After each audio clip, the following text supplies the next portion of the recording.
এখন থেকে আপনার প্রিয় সিরিয়ালগুলো ফ্রিতে দেখুন এক্সক্লুসিভলি শুধুমাত্র সান নেক্সটে। এখনই অ্যাপ ডাউনলোড করুন। ঈশা, ঈশা ওঠো, ওঠো। ঈশা, তুমি যদি তোমার নিজের সব ভুল স্বীকার করে নাও, তোমার ভুলগুলো তুমি রিয়েলাইজ করো, দাদু কিন্তু তোমাকে সত্যি ক্ষমা করে দেবেন।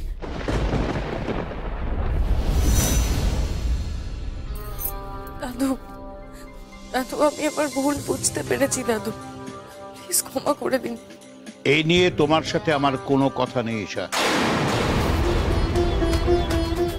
ঈশা, অপমানিত হতে ভালো লাগছে? আমি জানতাম এখানে আসলে আমাদের অপমানিত হতে হবে। বৌদি, আবার আমাদের বাড়িতে নিয়ে এসে অপমানিত না করালেই পারতে। ঈশা চলো, দাদুর সাথে কথা বলে কোনো লাভ নেই। ওনার সাথে কথা বলার থেকে দেয়ালের সাথে কথা বলা অনেক বেটার। সবার মধ্যে না ক্ষমা করার গুণটা থাকে না। চলো ঈশা চলো। দাঁড়াও, কি করছোটা কি? আমি কোথাও যাব না, আমি কোথাও যাব না দাদু। আমি এই বাড়িতে থাকতে চাই, আমি এই বাড়িতেই থাকবো, কোথাও যাব না। আমায় ক্ষমা করে দিন, আমি তো আমার ভুলটা স্বীকার করছি। আপনি যা বলবেন আমি তাই করব। আমি আমার দোষ স্বীকার করে আপনি যেখানে থাকতে বলবেন আমি সেখানেই থাকবো। পারলে ওই ভিখিরির মতন এই বাড়ির এক কোনায় পড়ে থাকবো, কিন্তু আমি এই বাড়ি ছেড়ে যাবো না দাদু, প্লিজ। ঈশা, ঈশা তুমি কেন বুঝতে পারছো না? এখানে এনারা কেউ আমাদের ভালোবাসে না। এরা শুধু নিজেদের কথা ভাবে, নিজেদেরকে ভালোবাসে, আমাদের কেউ ভালোবাসে না। তুমি প্লিজ চলো। প্লিজ প্রতীক, আমি একটা কথা বুঝতে পারছি না, তোর কিসরা তো ইগোরে এরকম সিন ক্রিয়েট করছিস কেন? আমার না কারো দয়ার দরকার নেই। আমি আর ঈশা কোথায় থাকবো সেটা আমরা বুঝে নিতে পারবো। ঈশা চলো, চলো এখান থেকে। না ছাড়ো প্রতীক, ছাড়ো। বৌদি, ঈশা কি করছো কি? আমি জানি, পারলে একটু তুমি পারো সবাইকে বোঝাতে। প্লিজ বৌদি, ক্ষমা করে দাও আমাকে। আমি ভুল করেছি, আমি অন্যায় করেছি, আমি স্বীকার করছি। একটু বোঝাও দাদুকে প্লিজ। আমি কোথায় যাব বলো? এটা আমার সন্তানের ভবিষ্যতের ব্যাপার। প্লিজ বৌদি, আমার সন্তানের ভবিষ্যৎ এইভাবে নষ্ট হতে দিও না প্লিজ। প্লিজ, তুমি যা বলবে আমি তাই করব। বিশ্বাস করো, আজ থেকে তুমি আমায় যা যা বলবে তোমার হাতে হাতে কাজ করব। তুমি যা করতে বলবে আমি তাই করব। ঈশা, ঈশা ওঠো, ঈশা, ঈশা ওঠো, ওঠো, এদিকে এসো। দাদু, দাদু ঈশার গর্ভে যে সন্তানটি একটু একটু করে বাড়ছে, আপনি তার কথাটা ভাবুন না। আমি নিজে একজন মা হয়ে আরেকজন মাকে খালি হাতে ফিরিয়ে দেব, এটা আমি পারবো না দাদু। ওদেরকে আপনি এই বাড়িতে থাকতে দিন না দাদু, প্লিজ। আমি আপনার কাছে হাত জোর করে রিকোয়েস্ট করছি, অনুরোধ করছি আপনাকে দাদু, প্লিজ।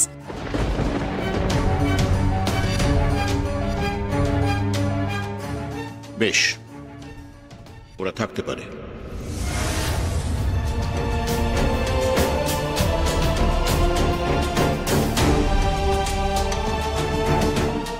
তবে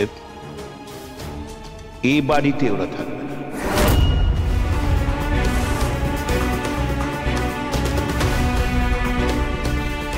কারণ ওদের সাথে এ বাড়িতে এক ছাদের তলায় থাকা আমার পক্ষে সম্ভব নয়।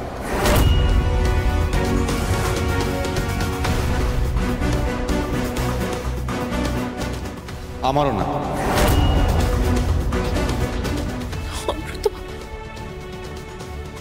তাহলে বাবা ওরা কোথায় থাকবে দুজনে? আমাদের আউট হাউসে একটা ফাঁকা ঘর আছে না, ওরা ওখানেই থাকবে। শিলা, তুই এই ফাঁকা ঘরটা পরিষ্কার করে দে। চাকর বাকরদের থাকার ঘরে এখন আমাদের থাকতে হবে? বাহ, কি আমরা ওই ঘরে থাকবো? আর ওই ঘরটা তো টিকটিকি আরশোলা মশাদের আতুর ঘর। শিলা, ওখানে একটা মশার ধূপ দিয়ে দিবি। দাদু অসম্ভব, ওখানে আমি ঈশাকে রাখতে পারবো না। তাহলে তো বাইরে দরজা আছে, ওখানে চলে যা।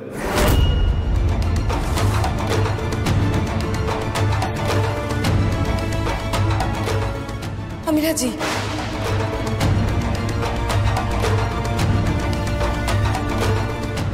ঈশা তুমি কি বলছো?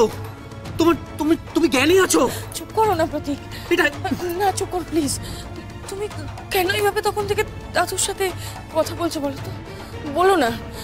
দাদু তো ঠিকই বলেছেন, আমি আমি আমি থাকবো, আমি আমি এই বাড়িতেই থাকবো। বেশ, তোমরা থাকো, কিন্তু নিজেদের রান্না বান্না নিজেরা করে নেবে। দাদু ঈশা কি করে রান্না বান্না করবো? ও তো সেরকম ভাবে কিছু রান্না বান্না জানে। ঠিক আছে দাদু, আমি তাহলে রান্না করে ওদেরকে দিয়ে আসবো। আমি জানি জাগৃতি যে তুমি সব করতে পারো, কিন্তু আমি ওদের থাকতে দেব একটা শর্তে। কি শর্ত দাদু? দেখো, তোজোর ব্যাপারে যে যাই বলুক, আমি কিন্তু তোজোকে নিজের বলে মনে করি। তুই বাড়ির সবার উপর অভিমান করে সম্পত্তির ভাগ ছেড়ে দিয়েছিলি, তখন আমি কিছু বলতে পারিনি, তোকে মানাতেও পারিনি, কিন্তু আজকে আমি আর মানব না।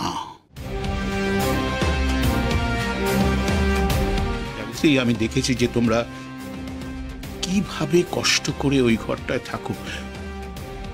তুমি তুমি মা অন্নপূর্ণা জাগৃতি, তুমি কেন ওইটুকু রান্না করবে? আজকে থেকে এ বাড়ির রান্নাঘরের দায়িত্ব তোমার।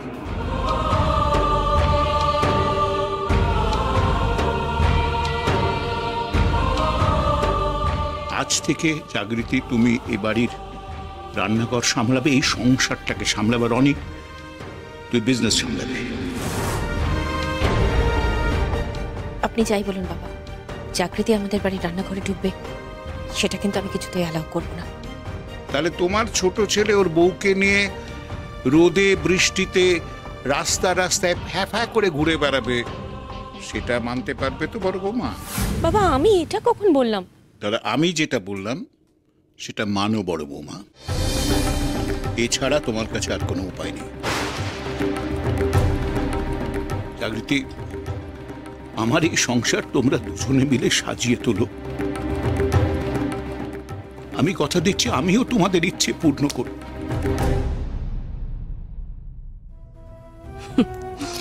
ও আচ্ছা, আমাদেরকে আউট হাউসে পাঠিয়ে এখন জাগৃতিকে এই বাড়ির মহারানী করে দেওয়া হচ্ছে, তাই নাকি? কত সস্তা। বাড়িতে আবার যখন সূচ হয়ে ঢুকেছি তখন তো ভালো হয়ে বেরোবই। Just wait and watch. কিন্তু দাদু না, অনেক, আমি এই নিয়ে আর কোনো কথা শুনবো না। তুই ভালো করে জানিস এ বাড়িতে আমার কথাই শেষ কথা। তোরা দুজন আমার গর্ব।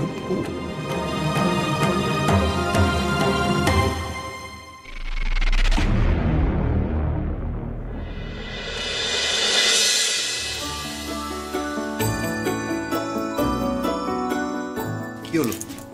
জামাটা খুলছি। কেন? জামাটা খুলবো না, জামাটা ভিজে গেছে, তারপর পিঠেও তো কেটে গেছে, ওষুধ লাগাতে হবে তো। দেখি জামা। ঠিক আছে, আমি স্নান করতে যাব, আমি বাথরুমে গিয়ে ওষুধ লাগিয়ে নেব। আপনি স্নান করতে গিয়ে বাথরুমে গিয়ে ওষুধ লাগিয়ে দেবেন? কিভাবে লাগাবেন? ওই তো বাথরুমে যাবো, আয়নার সামনে দাঁড়াবো, ক্রিমটা নেবো।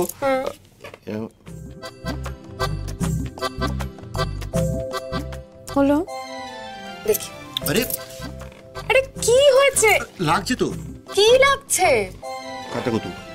আপনি এদিকে আসুন তো, এদিকে আসুন। আপনি না তোজো আর মিহির থেকেও বেশি জ্বালাতে পারেন, জানেন তো? দেখি। আমি বলছি তো, চুপচাপ দাঁড়ান। ঘুরুন ঘুরুন। আরে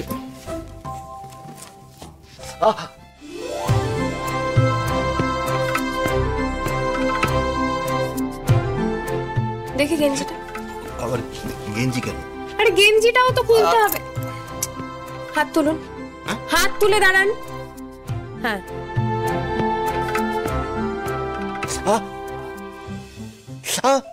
চুপ করে দাঁড়ান।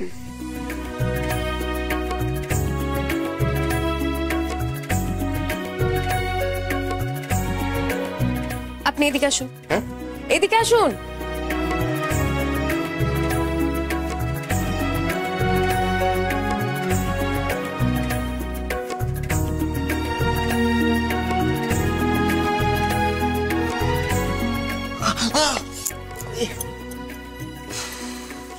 চশমাটা? হ্যাঁ, চশমাটা কিচ্ছু হয়নি, আমার কাছে আছে।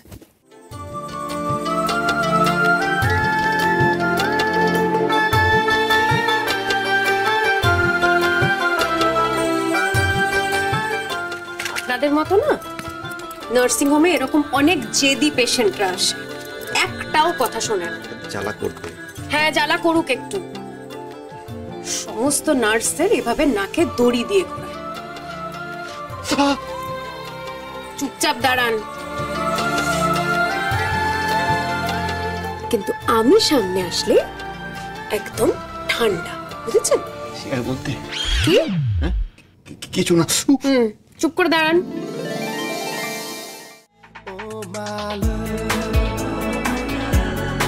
আদুরে আলাই ছুঁয়ে তোর চলে এলাম বলে বিমাল একটা গোলায় জ্বালা করছে। চুপি সারে রেখে গেলাম তোর কোলে। করছিল, আর করছে না।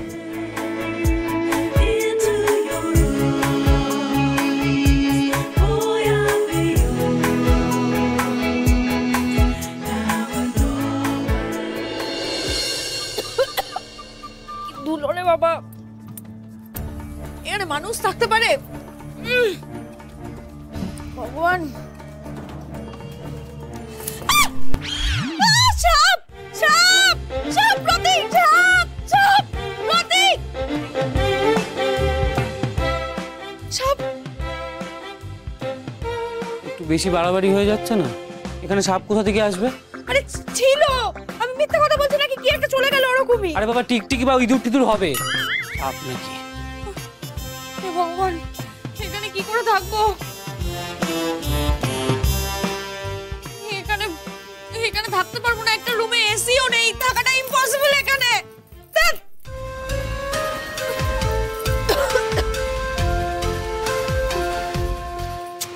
সরো সরো সরো সরো বাবা, যাও।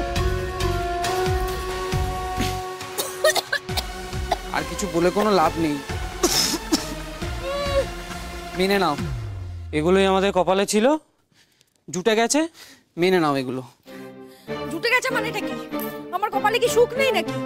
তুমি আমার বিয়ে করেছিলে এই জন্যে এরকম ভাবে এখানে রাখবে বলে? তুমি তোমার সুখের সাধ্যর কাঠ নিজেই ছেপেছো। কিছু মনে করো না, সার্কাস্টিক্যালি বললাম।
পরে ঘরে এলাম, কত কিছু মনে পড়ছে, কত স্মৃতি এই ঘরে।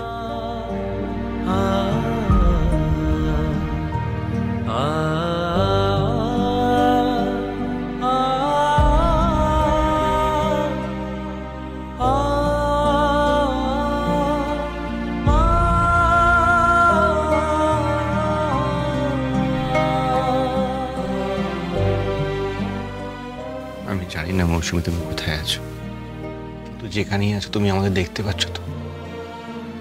মেয়ে ভালো আছে মৌসুমি, নতুন মা পেয়েছে, আমিও ভালো আছি। চাকরির সঙ্গে ভালোই সময় কেটেছে। তুমি তুমি খুশি তো মৌসুমি?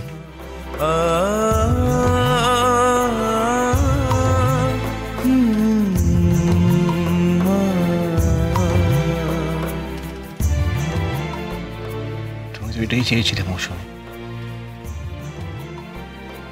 আমায় ক্ষমা করে দিও প্লিজ।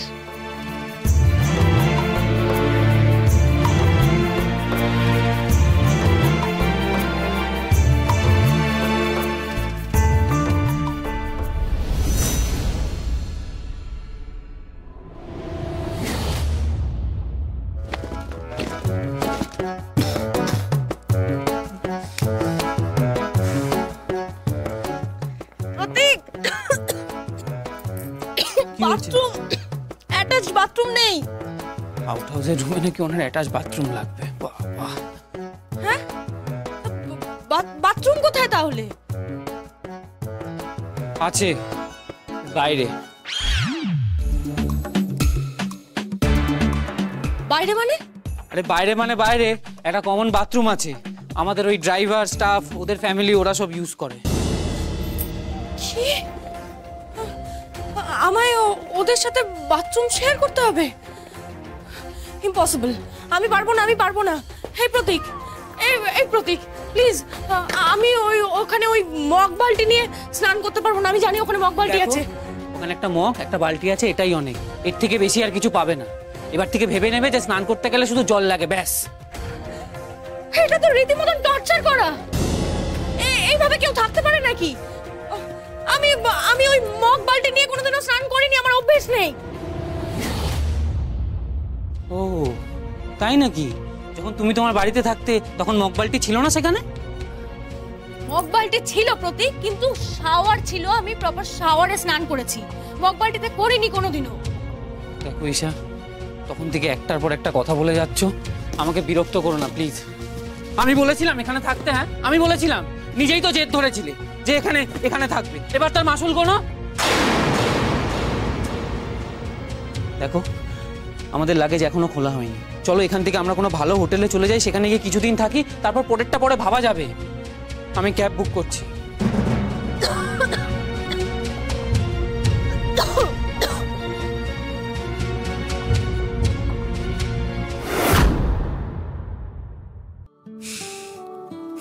আমি গেস্ট রুমে আপনাকে খুঁজে না পেয়ে মনে পড়লো আমাদের তো এরপর থেকে এই ঘরে থাকার কথা।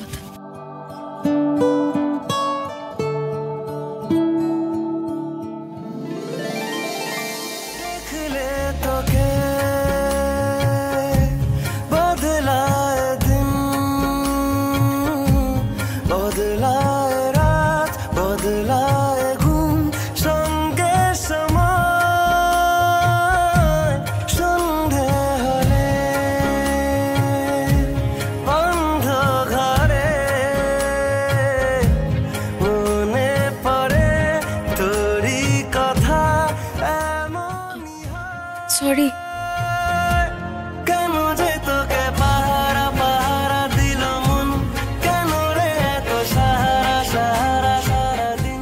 কি দেখছেন? আপনাকে প্রথমবার দেখছেন? না না, মানে স্নান করে আপনাকে বেশ ভালোই লাগে। শ্যাম্পুর গন্ধটা ভালো, বেশ ভালো লাগছে শ্যাম্পু করে। আমি না শ্যাম্পুটা নিয়ে আসি। কি বলছি আমি গেস্ট রুম থেকে বাকি জিনিসপত্র নিয়ে আসি। শ্যাম্পু?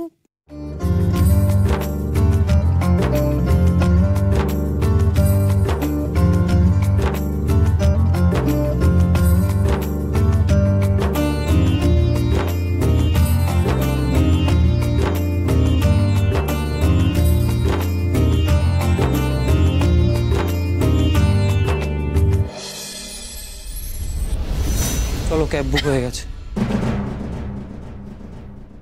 না, ক্যান্সেল করে দাও। মানে তোমার কি মাথা খারাপ হয়ে গেছে? একটুও না,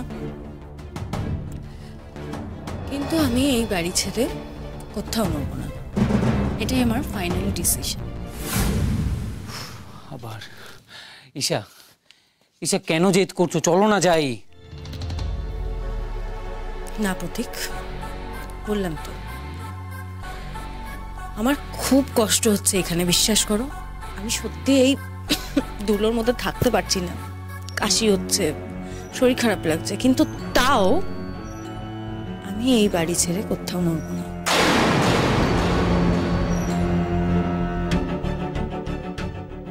কারণ আমায় তো জাগৃতিকে চোখে চোখে রাখতে হবে, ওকে তো আমি চোখের সামনে থেকে হারাতে পারবো না, তাই না?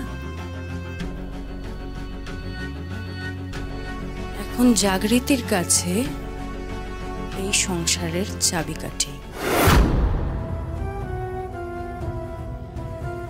কিন্তু ওর হাতের মুঠো একদিন না একদিন আলগা হবেই।